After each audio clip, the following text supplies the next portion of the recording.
Namaskar. Well, the situation in Afghanistan continues to dominate the headlines, but one headline is actually a deadline. That's the 31st of August deadline, which stands for the evacuation efforts to end.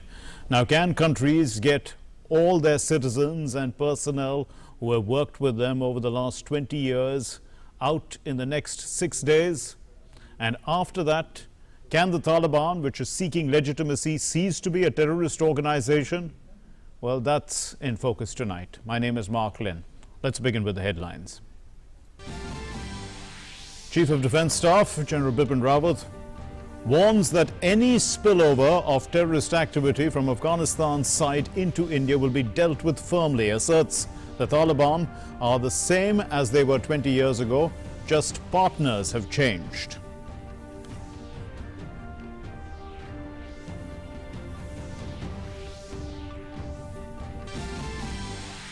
Evacuations out of Afghanistan continue at frenzied pace despite Taliban asserting that they will not allow Afghans to flee. Russia offers to mediate with the Taliban. President Vladimir Putin says Russia will not deploy its armed forces to Afghanistan as Moscow had learned the lessons of the Soviet Union's decade-long failed intervention there.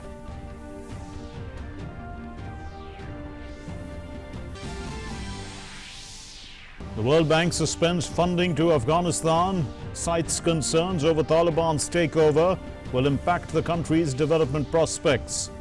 Move comes after the IMF and the US suspend aid.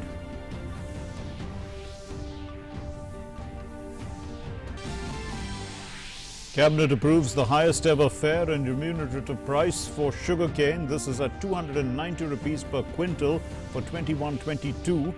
And the decision will benefit 5 crore sugarcane farmers and their dependents, as well as 5 lakh workers employed in sugarcane mills and related activities. The Prime Minister lauds the decision. Finance Minister Nirmala Sitharaman reviews the performance of public sector banks and says that banks have performed well collectively, urges greater credit offtake from the eastern states, launches enhanced access and risk assessment program EASE 4.0. Family pension of bank employees who died due to COVID to be 30% of the last drawn salary.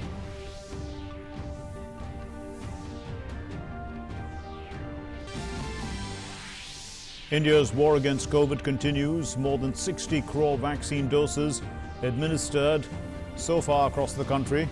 The Health Minister Mansukh Mandavia urges all teachers to be vaccinated before Teachers' Day on September the 5th.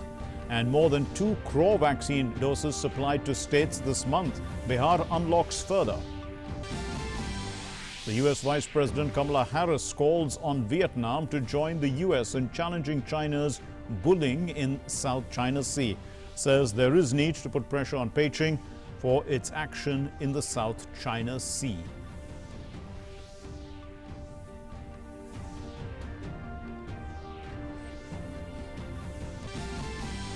The World Under-20 Athletics Championships participants interact with the Sports Minister Anurag Thakur.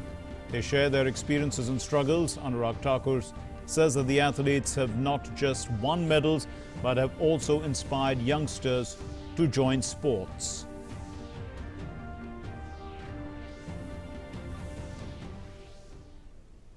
Our top story.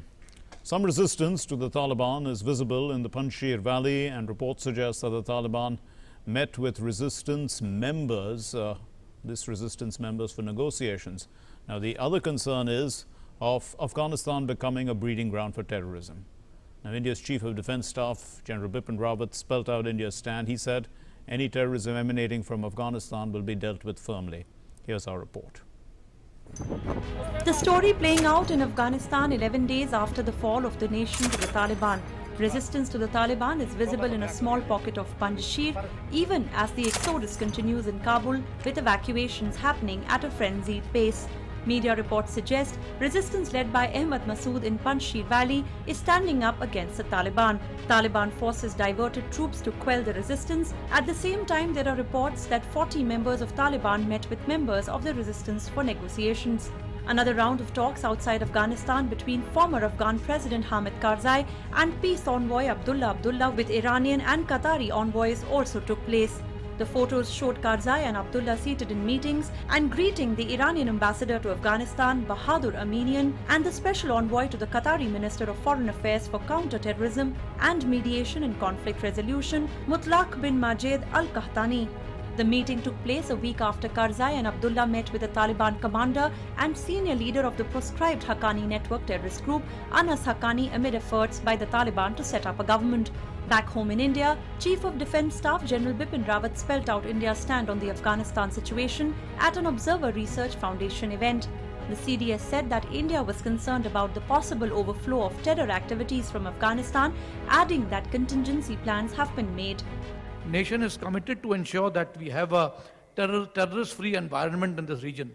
So as far as Afghanistan is concerned, we will make sure that any activity which is likely to flow out of Afghanistan and then find its way into India will be dealt with in the manner in which we are dealing with terrorism in our country.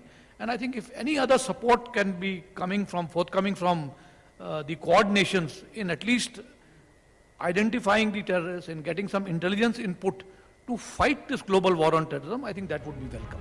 General Rawat said India had anticipated the Taliban takeover of Afghanistan, but the speed at which it happened was a surprise. From the Indian perspective, we were anticipating a Taliban takeover of Afghanistan.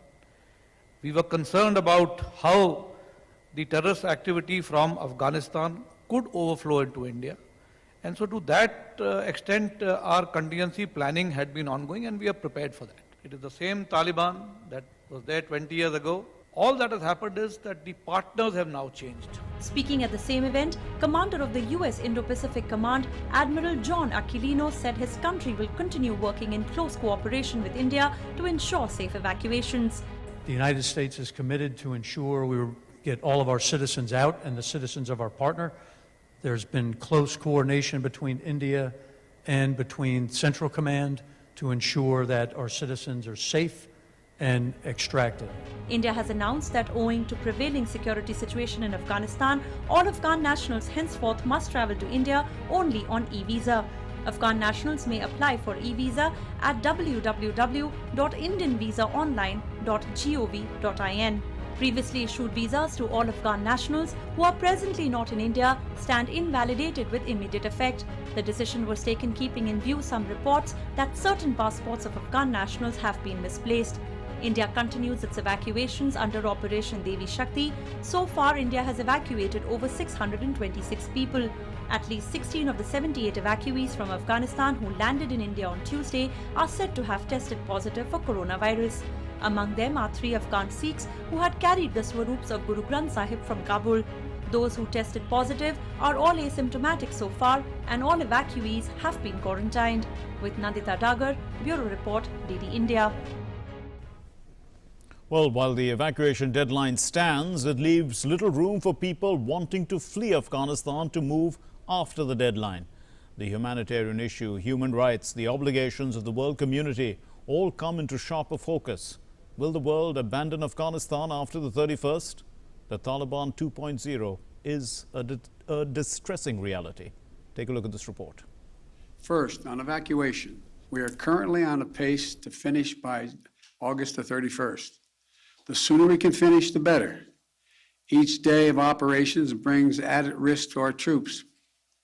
But the completion by August 31st depends upon the Taliban continuing to cooperate and allow access to the airport for those who were transporting out. It's clear that the troops will be withdrawn by the end of the month, and what we'll do is use every remaining hour and day to get our nationals, such as we can, the Afghans who worked for us, out, and we're already getting the achieving scholars and journalists and women's rights defenders out.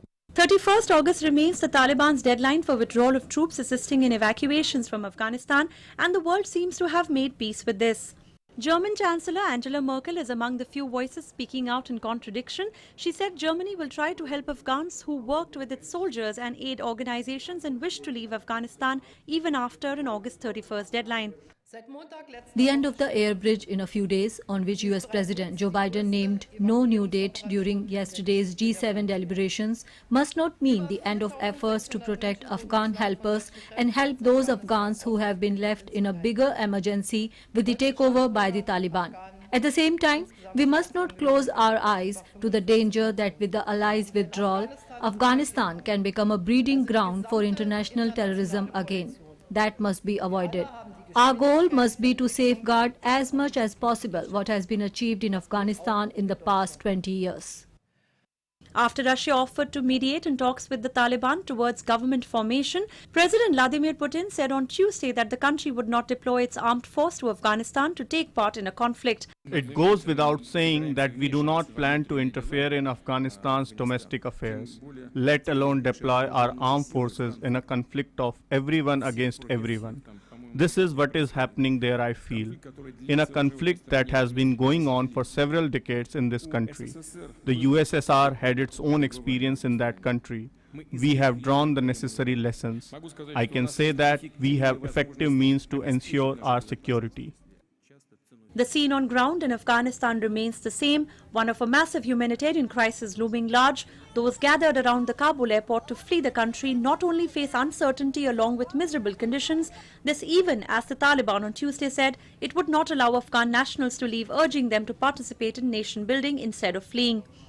We have blocked the way that people go to the airport by it. Afghans are not allowed to use this road and foreign nationals can use it. But domestic nationals cannot go this way because it is blocked. I once again assure the people who have gathered there that they can return to their homes and live a peaceful life. We assure people that there is no danger to anyone. On another front, the World Bank has halted funding for projects in Afghanistan. It cited concerns over how the Taliban's takeover will impact the country's development prospects, especially for women. The move comes just days after the International Monetary Fund suspended payments to Afghanistan. The Biden administration has also frozen the assets of Afghanistan's central bank that are held in the US. Bureau Report, DD India. Well, so that brings us to In Focus tonight, and we are discussing this. Kabul evacuation deadline nears, and to discuss this, we are currently joined by Professor W.P.S. Sidhu, who is from the Center for Global Affairs at New York University. Thank you very much, Professor Sidhu, for being with us. So the first thing that we see is there's a hardened stand of the Taliban. The 31st deadline stands. They have also asked women to go home, and they have appointed provisionally some very hardline people. So what are these signs saying? Certainly, Mark, thank you again for having me here to discuss this important topic. And it's clear, it's very, very clear that the Taliban have certainly won this round. If you read the G7 statement, it's quite clear that they have conceded to the Taliban set deadline of the 31st of August, which was the original US deadline as well. And from that point of view, one could easily argue that it is in fact the Taliban who have won this round. And second, it very much ties up, as your report was saying, on the hardening of their stance and perhaps the vulnerability that the international community led by the US feel around even being able to hold the airport beyond the 31st of August. But it also puts forward a lot of other concerns and challenges, including on the inability of the allies to work without the United States and their kind of limitations on being able to go it alone and their great dependency on the US. And the third element, of course, is it also puts a big question mark, as you raised, Mark, on the commitment to protecting human rights and humanitarian, ensuring humanitarian stability after the evacuation or the withdrawal on the 31st of August. These are real serious concerns, not just for the average Afghan, but also for the international community and the United Nations. Professor Sidhu, the Taliban, I mean, what you're saying is that they've definitely won this round, but they have projecting themselves as having won a 20-year war. And you know, the kind of people that they are projecting in their provisional government are all people who have been close to their founder, Mullah Omar, and also other people who have died during the last 20 years who have been very important to them. So, I mean, let's take Gul Afghar for once. He's the provisional finance minister. Now, he's a UN-sanctioned terrorist, and he's also a childhood friend of Mullah Omar. Then there is Mullah Abdul Rahim Zakir, who is also a childhood, I mean, who was their defense minister, who was also very close to Mullah Omar, who was killed in, who died in 2013 of tuberculosis. But, you know, I mean, there are other names that they are all basically associated with people who seem to have, you know, who the Taliban has lost in the last 20 years. You know, again, you're absolutely right, Mark. You know, there is, in fact, a desire on the part of the international community and, you know, the US and allies and neighboring countries of Afghanistan to believe that this Taliban is a new Taliban. The Taliban 2.0 is different than the old Taliban, right? But so far, you know, as the G7 statement says, they will be judged on their actions and not on their words. And that's a very important element for, you know, for us to keep in mind. But again, as you pointed out, there are these contradictions which will create problems at the international community level because many of the Taliban cabinet at the moment are also on the terrorist list of the UN. Yeah. And as you also heard, you know, the chief of the UN Human Rights talking about you know, the need to actually ensure human rights of all of that and drawing a red line. The problem there arises is what happens if the Taliban cross that red line? Okay. Who is going to enforce and how are we going to enforce that remains a big question. And unfortunately, there is no consensus, let alone among the allies, as you saw in the G7 summit, where basically the US turned against whatever its allies were asking, let alone including Russia and China. Indeed. We are also joined by Ambassador Amar Sinha, a former Indian ambassador to Afghanistan. Ambassador Sinha, the concern about the future projects of India. Now, you know, when India was making its representation at the Human Rights Council, India spelled out its development in Afghanistan, and it said that you know, in all the 44 provinces, India has projects which have covered all sectors, which include what? Water supply, power, road connectivity, education, health, you name it. I mean, India has been involved. So what happens to all this after the 31st of this month? Sir, we can't hear you. Yeah, I think you're on mute. No. Yeah, go ahead, sir. Yeah. Can you hear me now? Yes, I can. Yes, go ahead, sir. Yeah, I guess this will necessarily have to stop for the time being till Taliban can sort out how it wants to govern Afghanistan.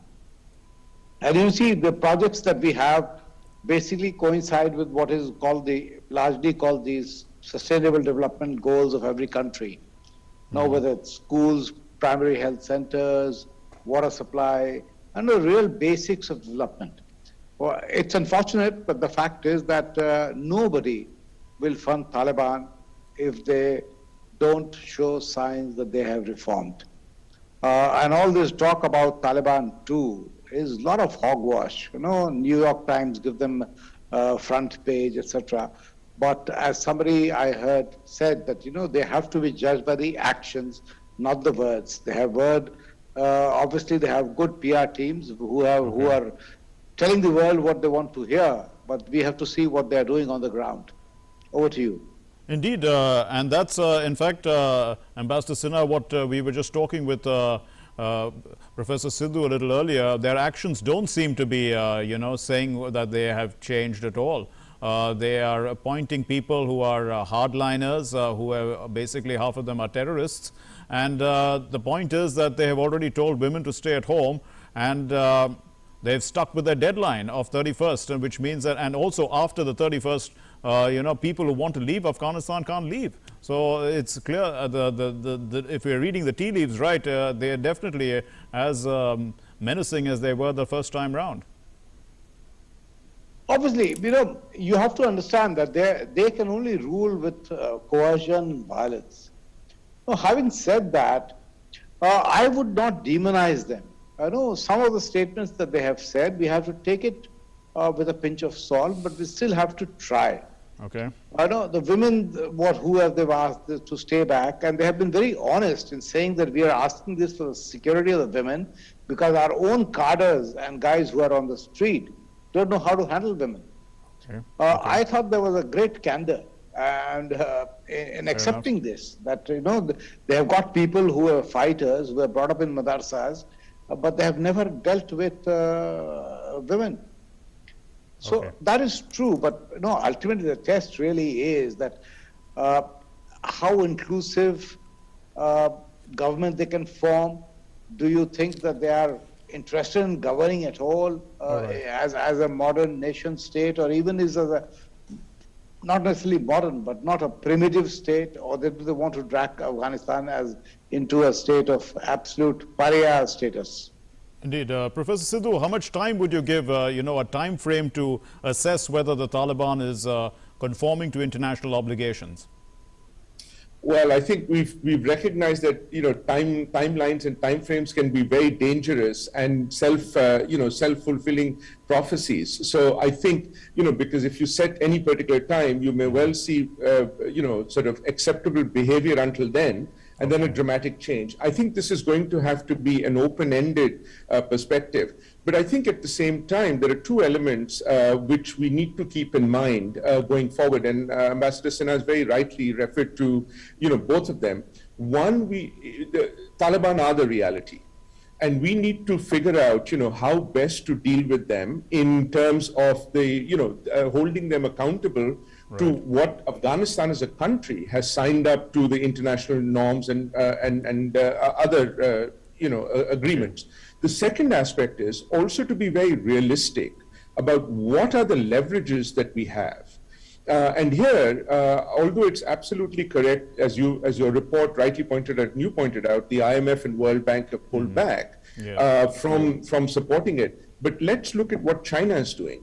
And I don't mean through the New Development Bank, which is the BRICS Bank, or even the Asia Infrastructure Investment Bank, but their own Belt and Road Initiative. Yes. So I think the Taliban may well still be able to leverage some amount of funding from organizations and countries that we have not really kept in mind. So we need to be very clear about what exactly are the leverages that we have, and whether those leverages are possible outside of the US being involved. Indeed, Ambassador Sinha, so as Professor Sidhu was saying, there are leverages that have already been used actually, which is that the IMF and the World Bank have cut down on. In fact, there are no SDRs for Afghanistan because it's not recognized. Currently, there is no government in place. And also the other aid that Afghanistan was dependent on is all dried up. And so, I mean, the question is about China. China has deep pockets. China gives basically loans for their Belt and Road Initiative, and they're building up a big project which is expansionist in design. So it feeds into their narrative, would you say, the situation in Afghanistan? Yes, it actually helps in building their narrative that they are the new saviors of Afghanistan. But let's look at it, break down the arguments in terms of what Afghanistan needs and what China has to offer. China can build infrastructure, but it brings in a huge army of Chinese workers, so it doesn't create jobs. Afghanistan today needs jobs. It needs on-budget support, which the West would be taking away, or which the IMF has stopped. Afghanistan needs access to its own reserves of $9 billion, which have been frozen by the Americans. So Chinese don't give governments money to spend for domestic purposes. What they do is help you build infrastructure on which they calculate a certain rate of return, and also they do it themselves. Whatever type of Right. people they bring. There are reports that they bring in prisoners, or there are huge human rights violations. Now, will that sit well with Taliban? The 10,000 Chinese are coming to build roads? I don't think so, because ultimately you need jobs, you need Yes. opportunities within Afghanistan, and I don't think China can provide The Chinese investment's that not unless- creating that. Okay. Yes, No. that's something that maybe the Taliban will have to look at. But Professor Sidhu, you know, Prime Minister Narendra Modi spoke to President Putin of Russia, and reports suggest that, you know, the conversations were focused on terrorism and also the problem of drugs that could emerge from that region. Which again is basically, I mean, if this is monetized in a sense, it can be have financial consequences that could finance the Taliban.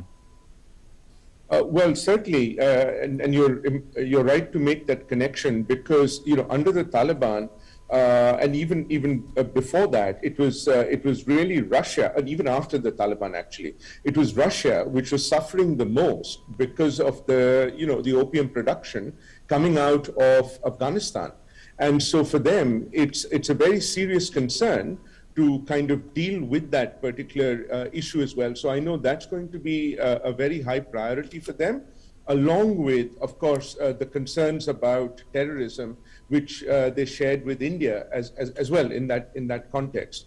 And of course, I think we tend to focus a lot on Russia, but the drug issue has also created not just social problems on the Indian, for India, Yes. but also in some ways security problems, because many of the smuggling networks have also then been subsequently been used for some of the terror attacks that we witnessed, particularly in North India. So there is clearly a synergy between these two countries to try and prevent the drug production going up again, which is likely to happen, even though the Taliban are in terms of principle, opposed to drug production. Right. They may be forced to do it for financial and economic reasons as well.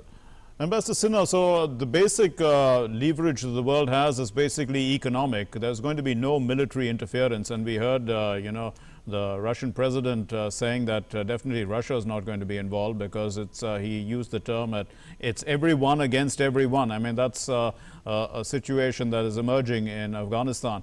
How do you view that, that comment about everyone versus everyone? What's actually happening there? Are we likely to see, a sort of a massive,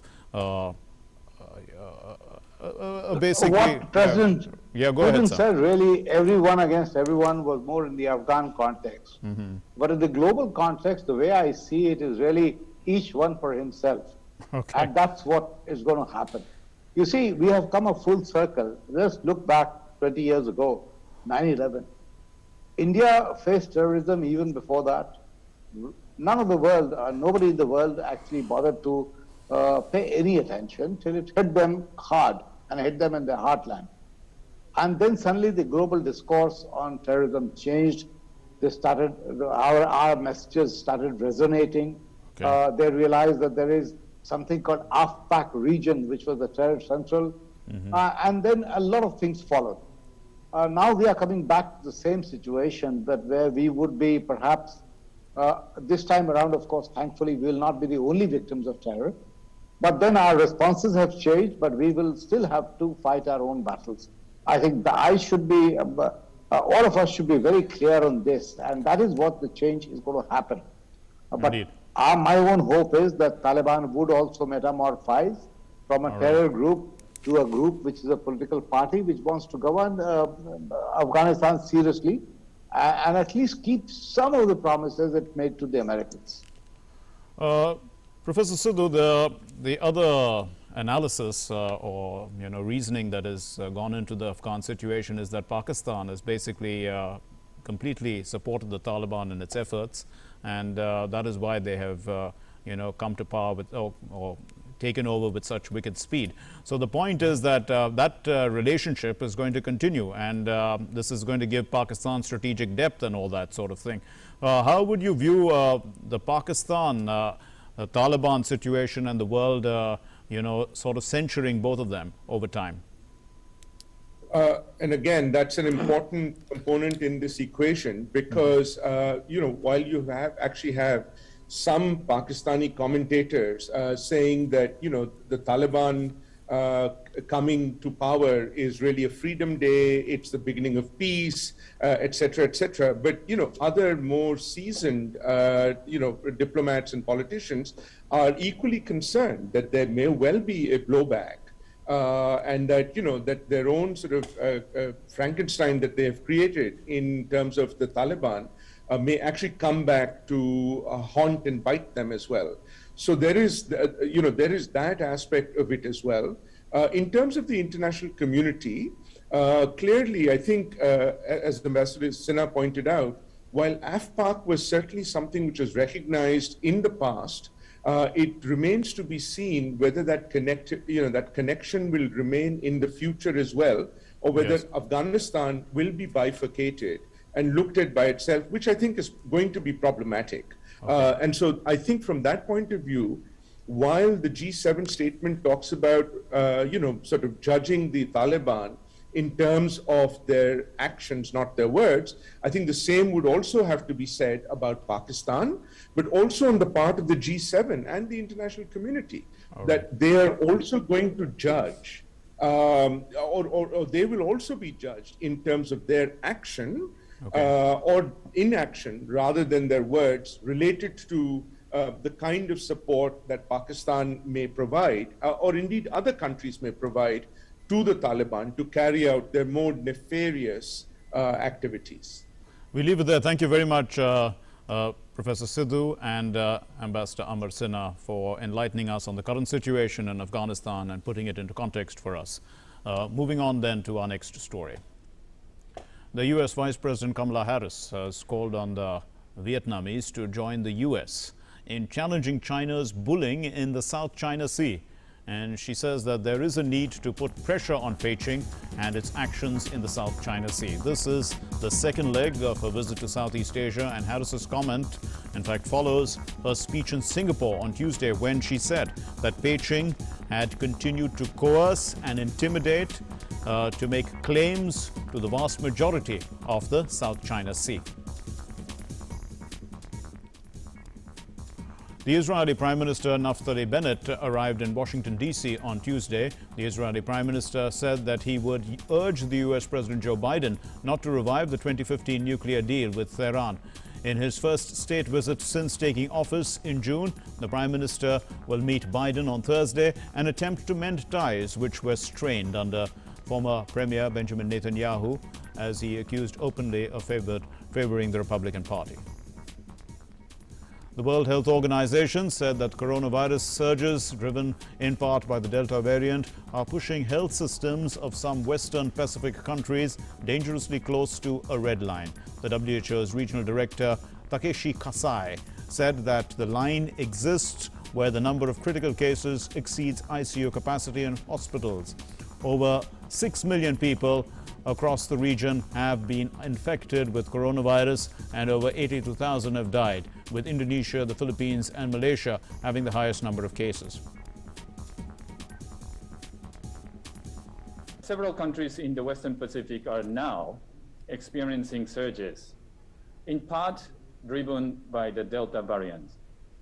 And our share of global cases and death is rising sharply. Surges are pushing health system dangerously close to what we call the red line, where the number of critical cases exceeds ICU capacity and the hospitals can no longer provide the care that people need. New Zealand's Director General of Health, Ashley Bloomfield, said that the country had 62 new COVID-19 cases in the community. The total number of cases in New Zealand stands above 200. New Zealand's Health Minister Chris Hopkins has urged residents to get vaccinated in order to return to a life without curbs many had enjoyed for much of the year. The country's virus-free run since February ended last week after an outbreak of the Delta variant erupted in Auckland, New Zealand's largest city, and quickly spread to the capital, Wellington. And Sydney's COVID-19 cases rose to a new daily record. The authorities are trying to ramp up vaccinations to help curb the rate of hospitalizations that is putting severe strain on the health system. Despite 2 months of lockdowns, New South Wales, the state, has reported 919 new cases amid a growing Delta variant outbreak, taking Australia's daily case numbers to a new pandemic high of just below 1,000. A total of 113 people in the state are in intensive care, with 98 of those unvaccinated. Australia, grappling to control a third wave of the coronavirus, has locked down more than half of its 25 million population, including its largest cities, which are Sydney and Melbourne, and is accelerating an initially sluggish vaccine rollout.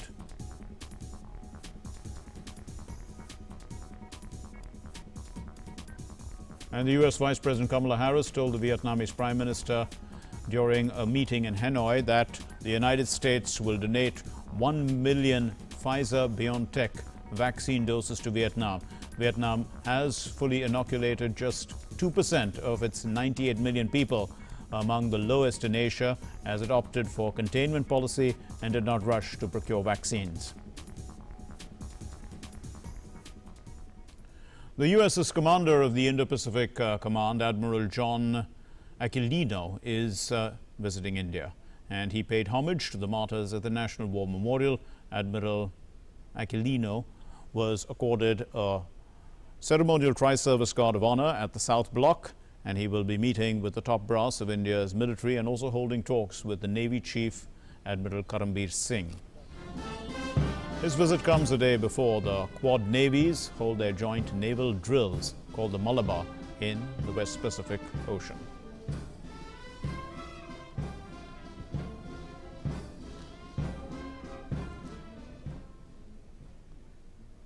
As part of military diplomacy and to strengthen the growing strategic relation with Kazakhstan, the 5th edition of the Indo-Kazakhstan Joint Training Exercise Kazind 21 will be conducted in Asha Bibi in Kazakhstan, and this will happen from August 30 to September 11.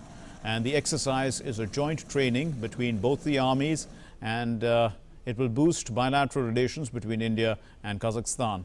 The exercise will in fact provide an opportunity to the armed forces of India and Kazakhstan to train for counter-insurgency, counter-terrorism operations in the mountainous areas in the rural scenario under the UN mandate. The exercise will strengthen mutual confidence, interoperability, and also enable the sharing of the best practices between the armed forces of both these countries. News from India now. The Union Cabinet under Prime Minister Narendra Modi has approved the highest ever fair and remunerative price for sugarcane. This is of 290 rupees per quintal, and this decision will benefit 5 crore sugarcane farmers. It will also benefit 5 lakh workers of sugarcane mills and related ancillary activities. Here are the details. Union Cabinet on Wednesday approved the highest ever fair and remunerative price of 290 rupees per quintal for sugarcane. Commerce and Consumer Affairs and Food and Public Distribution Minister Piyush Goyal said this decision will benefit 5 crore sugarcane farmers and their dependents. The minister said this will be immensely beneficial to 5 lakh workers employed in sugar mills and related ancillary activities. आज के इस 290 रुपए के फैसले से जो किसानों को उनके खर्चे के ऊपर पैसा मिलेगा, the amount they will receive on top of their cost of generating cost of producing sugarcane, वो 87% हो जाएगा, 87% return होगा on the cost of production. This decision of the government will directly benefit 5 crore sugarcane farmers and their dependents, as well as 5 lakh workers employed in sugar mills and related allied activities. In the current sugar season 2020-2021, about 2,976 lakh tons of sugarcane worth 91,000 crore rupees were procured by sugar mills, which is the highest ever. Keeping in view the increase in sugarcane production in the upcoming sugar season 2021-2022, sugar mills are likely to procure around 3,088 lakh tons of sugarcane. In the current season 2020-2021, out of total arrears of rupees 90,959 crore, arrears amounting to 86,238 crore rupees have been paid to the farmers till August 23, 2021. ये दर्शाता है कि कैसे केंद्र सरकार की अन्य योजनाओं के कारण अब गन्ना किसानों को पहले की भांति सालों साल अपने भुगतान के लिए संघर्ष या रुकना नहीं पड़ता है. With regards to sugar exports, in the 2020-2021 sugar season, contracts for export of 7 million tons of sugar were given, and so far 55 lakh tons of sugar has been exported. The cabinet's decision has been welcomed by sugarcane farmers across the country. जो मोदी जी की सरकार ने 5 रुपए किसानों के बढ़ाए हैं गन्ने के खेत पे, गन्ने की फसल पे, ये एक सरकार का बहुत ही अच्छा कदम है. मोदी जी लगातार किसानों के लिए प्रयास कर रहे हैं और हम धन्यवाद करते हैं सभी लोग. केंद्र सरकार ने जो आज एफआरपी बढ़ाने का निर्णय किया है वो बहुत ही स्वागतार्ह है. The government has reiterated that ethanol is effectively contributing in increasing the income of sugarcane farmers, due to which sugarcane farmers earned 15,000 crore rupees last year. With Bikramjit Singh, Bureau Report, DD India. गन्ना के भुगतान के लिए. Well, Nirmala Sitharaman unveiled the 4th edition of the Public Sector Bank Reforms Agenda. That's EASE 4.0 for 2021-22. It's for tech-enabled, simplified and collaborative banking. The public sector banks have reported healthy profits and have accelerated on technology-driven reforms. The Finance Minister said that collectively public sector banks have done well. Finance Minister Nirmala Sitharaman chaired the annual performance review meeting of public sector banks in Mumbai on Wednesday. The Finance Minister also launched EASE 4.0 or Enhanced Access and Risk Assessment Program. The 4th edition of this program has smart banking as its main plank, bringing about an institutionalized improvement in fintech and governance. She urged public sector banks to work with state governments to create a common infrastructure using the model of one district, one product. One district, one product. In Uttar Pradesh, only a few days ago I had gone and both the SIDBI and the Exim Bank were with me to carry that forward in the name of Ubarte Sitare, where you identify champions, champions within that particular chosen sector and help them to do everything it takes for exporting their products. The Finance Minister has asked the PSU banks to identify sunrise sectors, increase their liaison with exporters and to improve support mechanisms with fintech companies. She asked the banks to look for unique banking solutions for the northeastern states. I've also requested banks to come up with specific plans for the northeast so that businesses and requirements of the northeast states, not one plan for all the 8 states, but to each according to their requirement, so that the logistics in the northeast, so that exports from the northeast, Prime Minister has emphasized again for the organic fruits and vegetables and the products which come out of the northeast which can find markets all over. Nirmala Sitharaman expressed concern that credit offtake was slow in eastern states like Orissa, Bihar, Jharkhand and West Bengal and noted it could be improved. Bank consolidation has taken place smoothly without adversely affecting any customer. Regarding the monetization pipeline, the Finance Minister targeted the Congress and said that the Congress has been misleading the people with a misrepresentation of facts. Congress party can every now and then come up with, oh, you're selling off the country, selling. That's something which they are very good at. They sold air, they sold water, they sold land, they sold mines and made a lot of kickback with it. From 2014, I challenge if there's been even an allegation, a whisper of allegation against Prime Minister Modi's government. So to lead people to believe something which is not true, to mislead people. Finance Secretary Debashish Panda said that public sector banks will now contribute 14% to the national pension scheme from the earlier 10%. Family members of deceased employees of PSU banks who lost their lives due to COVID will get 30% pension of the last salary drawn. The Finance Minister on Tuesday had interacted with industry captains at a CII interaction in Mumbai, where she had indicated the government's commitment to ensuring policy certainty. Bureau Report, DD India. The COVID situation has improved in India except in the southern state of Kerala, where a surge is being witnessed post-festival. Now, in the meantime, the vaccination drive is going on at a fast pace, and the centre held a review meeting with the states and the union territories. The WHO has also praised the efforts of the government of India in tackling the pandemic. In fact, its chief scientist has said that India may be entering the endemic stage. The country's war against COVID continues unabated. Except few states like Kerala, the number of new cases of COVID in the rest of the country have declined. According to the data released by the Ministry of Health, 37,593 new cases were reported in the last 24 hours. Active cases account for less than 1% of total cases.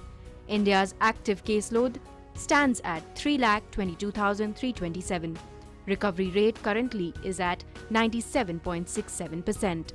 34,169 recoveries in the last 24 hours. Daily positivity rate is less than 3% for last 30 days. 51.11 crore total tests have been conducted so far. Meanwhile, vaccination drive is going on at fast pace. More than 60 crore vaccine doses have been given so far. Union Health Minister Mansukh Mandavia said that the centre has been continuously providing COVID vaccine to the states. In a tweet, Union Minister said, in addition to the plan to provide vaccine to every state this month, more than 2 crore vaccine doses are being made available. We have requested all the states to try to vaccinate all school teachers on priority before Teachers' Day, which is celebrated on 5th of September. Union Health Secretary Rajesh Bhushan chaired a high-level meeting with all states and union territories. The progress of COVID-19 vaccination was reviewed and states were advised to focus on enhancing second dose coverage as well as immunization of school teachers and staff. States were apprised on prompt utilization of emergency COVID response package fund. States were also advised to ensure compliance of COVID-appropriate behavior and other precautionary measures ahead of the upcoming festive season. Union Health Secretary stressed on having a definite district-level plan to increase coverage of second dose. States are urged to identify districts whose vaccine coverage is lower than the state average. Union Health Secretary also cautioned the states regarding a spike in COVID cases during the upcoming festival season and advised them to undertake all possible public health measures to curb this. He cited the example of Kerala, where a visible rise of cases has been registered over the past week post-Onam. The process of unlocking is going on in the states and amid declining cases and increasing vaccinations. In Bihar, the Nitish Kumar government has announced Unlock 6 in the state. The state has decided to open shopping malls, all shops, religious places and parks. Schools have also been allowed to open from 1st to 12th. At the same time, cinema halls, club restaurants have also been allowed to open with 50% capacity. Nitish Kumar tweeted, "Situation COVID reviewed. In view of improvement, all shops, establishments, shopping malls, parks, gardens and religious places to be open normally. With the permission of the district administration, all types of social, political, entertainment, sports, cultural and religious events can be organized with the appropriate precautions." Amid fear of the third wave, the World Health Organization has appreciated India's efforts in fight against COVID-19. WHO Chief Scientist Dr. Soumya Swaminathan has said that COVID-19 in India may be entering some kind of a stage of endemicity, where there is low or moderate level of transmission going on. In an interview given to a newspaper, she said, "Endemic stage occurs when the population learns to live with the virus. That is, in a pandemic, a large part of the population is vulnerable to the virus. We may go to a stage where the rate of spread of the virus will be low or moderate. At the moment, we do not see the possibility of the virus spreading as fast as we saw a few months ago." She expressed hope that by the end of 2022, India will be able to vaccinate 70% of the population. Swaminathan said if 70% of the population gets COVID-19 vaccine, then the country will return to normalcy. Bureau Report, DD India. Prime Minister Narendra Modi chaired the 37th Pragati session, during which projects worth over 126,000 crore rupees across 14 states were reviewed. The Prime Minister tweeted, and he said that we reviewed the One Nation, One Ration Card scheme and augmenting oxygen capacity across India.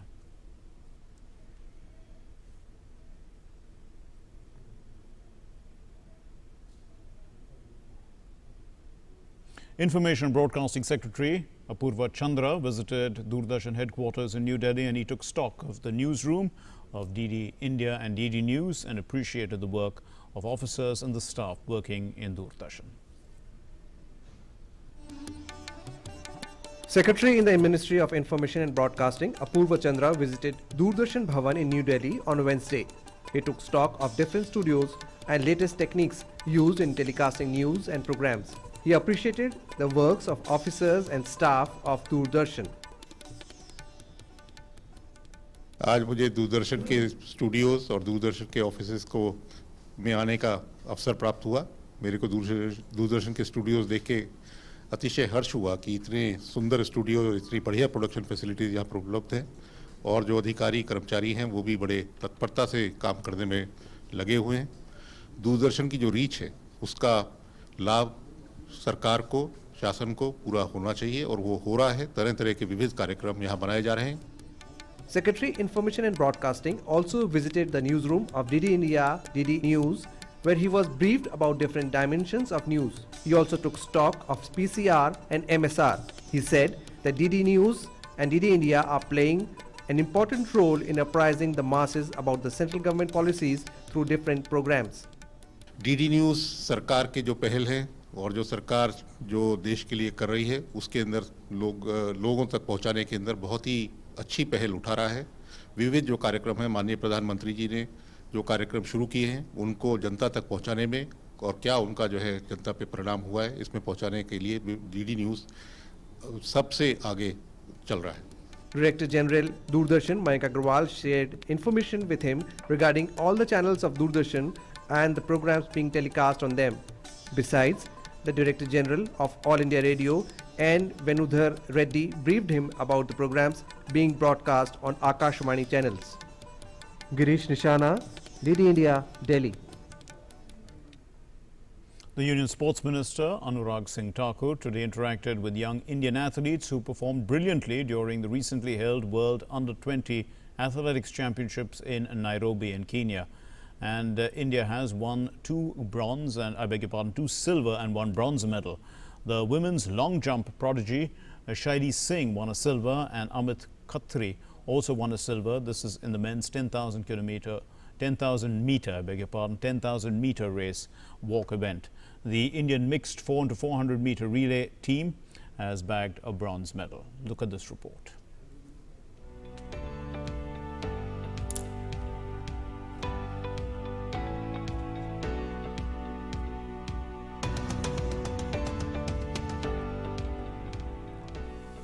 Indian athletes have performed brilliantly during the recently held World Under-20 Athletics Championships. The young and talented athletes have done the country proud. India has won 2 silver and 1 bronze. Women's long jump prodigy Shaili Singh won silver while Amit Khatri won silver in the men's 10,000 meter race walk event. Also, Indian mixed 4 into 400 meter relay team bagged bronze medal. After returning from Kenya, these athletes met Union Sports Minister Anurag Thakur. On the occasion, the minister held official talks with them during which he talked about their experiences and struggles. He also sought suggestions from them on ways to improve sports facilities at the ground level. While congratulating the athletes, Anurag Thakur said that they have not just won medals but inspired youngsters to join sports. हमारे खिलाड़ियों ने बहुत अच्छा प्रदर्शन किया है। अमित खत्री, शैली सिंह ने जहां एक और सिल्वर मेडल जीता और शैली सिंह का तो मात्र 1 सेंटीमीटर से गोल्ड मेडल चुका है। ये अपने आप में दिखाता है कि जहां भारत ने पहले से बहुत बेहतर प्रदर्शन किया, हमारे एथलीट्स ने और अच्छा करना शुरू किया, वहीं पर बाकी खिलाड़ियों ने भी, चाहे अब्दुल रज़ाक हो, भरत श्रीधर हो, प्रिया मोहन हो, सुमी हो, कपिल हो, इन सब ने जो ब्रॉन्ज मेडल जीते, ये एक अच्छी पहल है जो दिखाता है कि भारत एथलेटिक्स में और अच्छा कर सकता है। The sports minister also And that's all we have in News Night tonight. Thanks very much for your time and for your presence in watching us. Namaskar.